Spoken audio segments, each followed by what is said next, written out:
Hello friends, जय Hind friend. आज इस क्लास में हम कक्षा 12 हिंदी का सबसे महत्वपूर्ण पद देखने वाले हैं जो आपके बोर्ड एग्जाम की दृष्टि से बहुत इंपॉर्टेंट है। बहुत इंपॉर्टेंट है। क्यों हम बोल रहे हैं बहुत इंपॉर्टेंट है? एक दो बार नहीं पूछा है ना, कई बार पूछा हुआ है। इस बार जो है ना, हर सेट में तो लड़ेगा ही लड़ेगा। किसी ना किसी 7 सेट बनता है ना, 7 पेपर बनता है। 7 पेपर में ये कहीं ना कहीं लड़ेगा, एकदम 100% लड़ेगा। इसीलिए हम बता रहे हैं, इसको आप तैयार कर लीजिए। बहुत ही मतलब कठिन नहीं है, हम एकदम इसको देहाती तरीके से बताएंगे। ये लिखा हो इस भाषा पर मत जाइएगा, ठीक है। चलिए यहाँ पर हम इसको समझते हैं, लिखना कैसे है सब चीज़ समझते हैं बेसिक वाइज, ठीक है। चलिए यहाँ पर समझ लेते हैं। देखिए, ये जो है ना, ये जो पद लिया हुआ है ना, ये अयोध्या सिंह उपाध्याय का एक पद है जिसका नाम है पवन द्योतिका, उससे लिया हुआ है और ये बहुत इंपॉर्टेंट है, ठीक है।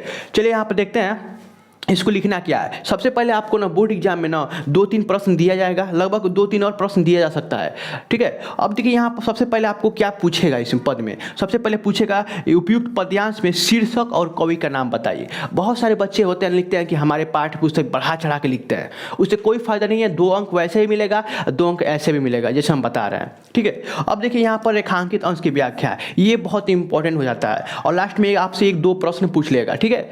अब यहाँ पर समझ लेते हैं। देखिए 2 प्रश्न या 3 प्रश्न पूछ लेगा।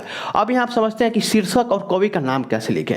देखिए समझिए, अगर आप लिखते हैं प्रश्नोत्तर संख्या, यहाँ पर ऐसे लिखते हैं प्रश्नोत्तर, जैसे मान लीजिए इस प्रश्न उत्तर संख्या आप 1 लिख रहे हैं, ठीक है। 1 लिख रहे हैं तो आपको कुछ नहीं करना है। देखिए बस आपको शीर्षक डालना है, शीर्षक, ठीक है। और शीर्षक ऐसे लिख के और कवि का नाम लिखना है, ऐसे करना है। बहुत कुछ बढ़ा चढ़ा के नहीं लिखना है। ऐसे भी लिखेंगे तो 2 अंक मिलेगा, वैसे भी लिखेंगे तो 2 अंक मिलेगा। तो शीर्षक है पवन द्योतिका, तो मैं लिखता था पवन द्योतिका, ऐसे, ठीक है, पवन द्योतिका। अब यहाँ पर देखिए जो कवि हैं वो अयोध्या सिंह उपाध्याय, हरियोदित, मैं और हरियोद बस लिख देता हूँ, ठीक है। आपको बस समझ में आना चाहिए, ठीक है। अब इतना है आपको लिखना है। इसके लिए बोर्ड एग्जाम में 2 अंक पक्का दे देगा। अब रेखांकित अंश की व्याख्या करने के लिए रेखांकित अंश लिखेंगे। देखिए जैसे हेडिंग बनाएंगे ऐसे, मान लीजिए दूसरा है, लिखेंगे रेखांकित अंश की व्याख्या। रेखांकित लिखा है ना, तो रेखांकित अंश की व्याख्या आप लिख दीजिएगा पूरा ऐसे करके। अब यहाँ पर देखिए रेखांकित अंश की व्याख्या कैसे करते हैं, ठीक है। सबसे पहले समझ लेते हैं ये, इसको लिखना कैसे। देखिए लज्जाशील पथिक महिला जो कहीं दृष्टि आए।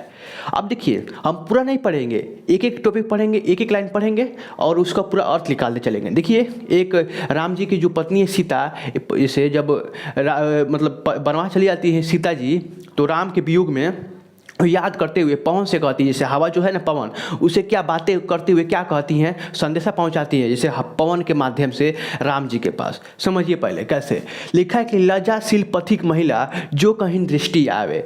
मतलब सीता जी पवन से कहती हैं, देखिए कि अब पूरा अर्थ निकालेंगे तो उल्टा अर्थ निकलेगा। लिखेगा लज्जाशील रास्ता महिला जो कहीं, लज्जाशील रास्ता होता है नहीं ना। अब इसका अर्थ कैसे निकालना, देखिए पवन जैसे सीता जी जो किसे कहती हैं, पवन से कहती हैं कि तुमको रास्ते में कहीं लज्जाशील महिला दिखाई दे, मतलब जो जैसे शर्माती हो महिला, ठीक है, जो कहीं दृष्टि आवे।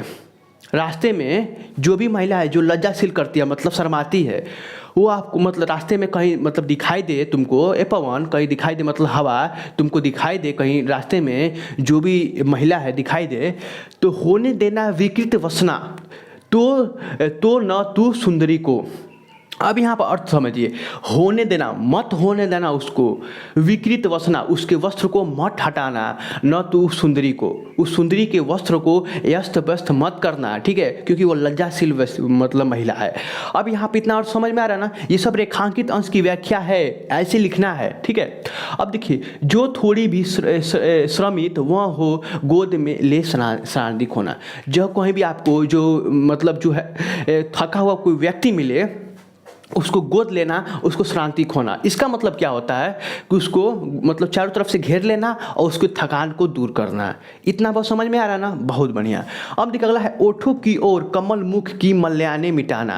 अब देखिए जो उठे को उसको ओठ सूख गए हैं, मान लो धूप में काम कर रहा है, तो उसको ओठों को क्या करना, हवाओं से ना उसकी से थकान को मिटा देना, उसकी झुर्रियों को मिटा देना। समझ में आ रहा है ना, बहुत बढ़िया। अब देखिए कोई क्लांता कृष्ण ललना खेत में जो दिखावे। कोई भी जो मेहनती आदमी है, मजदूर है, किसान है, जो खेत में दिखाई दे और धीरे धीरे उसके कला मतलब उसकी थकावट को मिटा देना, ठीक है। बस आपको इतना ही अर्थ डालना है, ये इतना इंपॉर्टेंट नहीं है क्योंकि रेखांकित अंश की व्याख्या पूछा है। ठीक है।